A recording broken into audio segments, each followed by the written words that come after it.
warahmatullahi wabarakatuh. Apa kabar anak-anak SMP Al-Islam yang soleh-soleha? Insya Allah kalian semua dalam kondisi yang sehat walafiat, masih dilindungi oleh Allah dan senantiasa mendapatkan rahmat Allah Subhanahu wa Ta'ala. Amin. Ketemu lagi dengan Mapel IPA. Kali ini kita akan membahas tentang tanah dan keberlangsungan hidup. Sebelum mulai, kita sama-sama membaca basmalah. Bismillahirrahmanirrahim. SMP Al-Islamiyah, unggul, mandiri, entrepreneur, Allahu Akbar. Tetap semangat ya. Materi ini ada dalam Quran Surat Al-A'raf ayat 58, yang artinya, dan tanah yang baik, tanaman-tanamannya tumbuh subur dengan seizin Allah, dan tanah yang tidak subur, tanaman-tanamannya hanya tumbuh merana. Demikianlah kami mengulangi tanda-tanda kebesaran kami bagi orang-orang yang bersyukur. Maha benar Allah dengan segala firman-Nya. Dunia yang diciptakan oleh Allah. Kalau kalian melihat bola dunia ini atau globe ini, ada yang berwarna biru dan ada yang berwarna hijau. Yang biru ini adalah warna dari lautan, sedangkan hijau itu adalah daratan. Kalau kita lihat, yang biru lebih luas dibandingkan dengan yang hijau ya. Jadi lautan itu mencakup 70% dari dunia, sedangkan daratan hanya 30%. Daratan ini terdiri dari lapisan-lapisan yang tersusun atas komponen yang berbeda. Lapisan terluar adalah tanah, tempat kita berdiri sekarang. Tanah merupakan komponen penting bagi kelangsungan hidup di bumi. Ya, tumbuhan bisa memperoleh air dan nutrisi dari tanah. Dan tanah dapat diolah sehingga bermanfaat oleh organisme lain, ya, terutama manusia. Perhatikan di gambar, ini adalah kita umpamakan sebagai rumah kalian. Apa yang kalian bisa temukan pada perkarangan rumah ini? Hewan apa saja yang bisa kamu temukan? Ya, jadi misalnya ada semut, cacing, serangga kecil, lipan, kaki seribu, dan masih banyak lagi. Kemudian, tumbuhan apa saja yang bisa kamu temukan? Ya benar, ada rumput, ada tumbuhan liar, ada tumbuhan yang berbuah, dan masih banyak lagi. Nah, jadi kesimpulannya apa? Ya benar, kesimpulannya, tanah merupakan tempat hidup berbagai organisme, baik tumbuhan dan hewan, juga manusia, yang dapat menunjang kehidupan di bumi. Peran tanah bagi kehidupan, ya, jadi tumbuhan itu memperoleh unsur hara atau nutrisi yang terdiri dari mineral dan air berasal dari tanah. Perhatikan di gambar, ya, pohon ini menghasilkan buah yang sangat baik karena dia mendapatkan nutrisi yang cukup dari dalam tanah. Kemudian ada tumbuhan kacang-kacangan atau polong-polongan. Dia membutuhkan bakteri dalam tanah. Bakteri ini bertujuan untuk membantu akar melakukan penyerapan dan pengolahan zat hara. Kalian bisa lihat di gambar.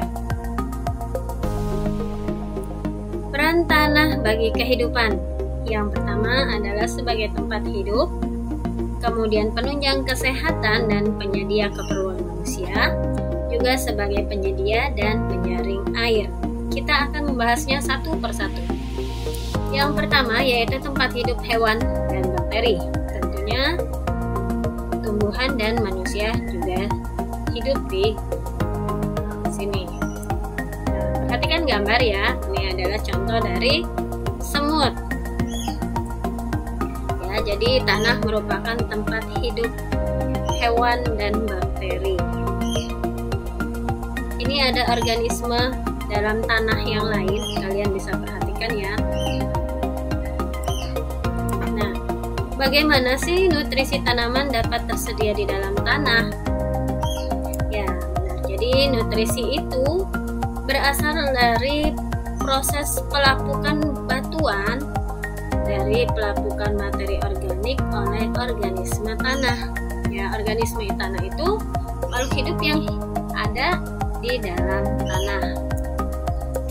Peran tanah yang kedua yaitu penunjang kesehatan dan penyedia keperluan manusia. Di sini ada gambar kegiatan sedang melakukan olahraga sepak bola. Kemudian bisa juga sebagai tempat berdirinya rumah, sebagai bahan bangunan, bahan kerajinan dan perabot rumah tangga. Kemudian sebagai tempat menyimpan hasil bumi. Ya, contohnya tambang emas, tambang batu bara dan masih banyak lagi. Peran yang ketiga yaitu sebagai penyedia dan penyaring air.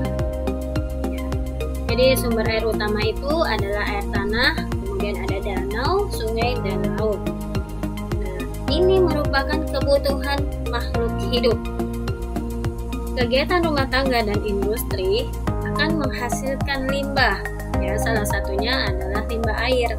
Limbah ini disebut dengan polutan. Polutan ini akan dinetralkan oleh tanah sehingga aman untuk lingkungan. Proses ini dilakukan oleh bakteri atau mikroorganisme yang berada di dalam tanah. Bakteri ini akan menguraikan senyawa kompleks menjadi senyawa yang lebih sederhana. Peran organisme tanah. Ya, di sini ada 6 bagian. Kita akan mempelajarinya satu persatu. Peran organisme tanah yang pertama, pengantar dulu. Jadi organisme tanah hidup pada lapisan atas bagian tanah kurang lebih 10 cm di bawah permukaan tanah. Kesuburan, tekstur, dan kegemburan tanah sangat dipengaruhi oleh aktivitas biologis hewan, jamur, dan mikroorganisme. Peran organisme tanah yang pertama yaitu dekomposer atau pengurai. Jadi dekomposer ini adalah menguraikan bahan-bahan organik yang berasal dari sisa makhluk hidup. Ya, jadi kalau selama ini kita tahu yang menguraikan adalah makhluk hidup, nah ternyata tanah juga dapat berperan sebagai dekomposer. Kemudian tanah juga membantu proses pelapukan batuan menjadi bahan-bahan anorganik yang disebut dengan mineral tanah. Materi organik dan mineral tanah merupakan zat hara atau nutrisi yang diperlukan oleh tumbuhan. Kemudian dapat digunakan sebagai pembuatan pupuk kompos, yaitu pupuk yang berasal dari bahan organik. Peran organisme yang kedua yaitu sebagai reaksi kimia dalam tanah. Di sini ada jamur mikorizaa. Jamur ini bersimbiosis dengan tumbuhan untuk meningkatkan kemampuan tumbuhan menyerap unsur hara berupa fosfor. Kemudian ada bakteri nitrobakter. Bakteri ini akan memecah senyawa HNO2 menjadi senyawa HNO3 yang aman untuk lingkungan. Kemudian peran organisme yang ketiga yaitu pengurai polutan dalam tanah. Pengurai polutan dalam tanah ini dilakukan oleh agen biologis yang membersihkan polutan dari dalam tanah. Contohnya polutan herbisida. Jadi di sini ada unsur racun dan polutan yang terdiri dari arsenik, kromium, dan merkuri akan terakumulasi dalam tubuh bakteri sehingga tanah menjadi aman dari racun dan polutan. Lanjut, peran organisme yang keempat yaitu pencegah penyakit tanah. Organisme tanah akan melawan organisme penyakit. Ya, bisa juga dengan memanfaatkan prinsip pengendalian biologis yaitu mangsa dan memangsa sehingga organisme pengganggu tanah dapat dikendalikan.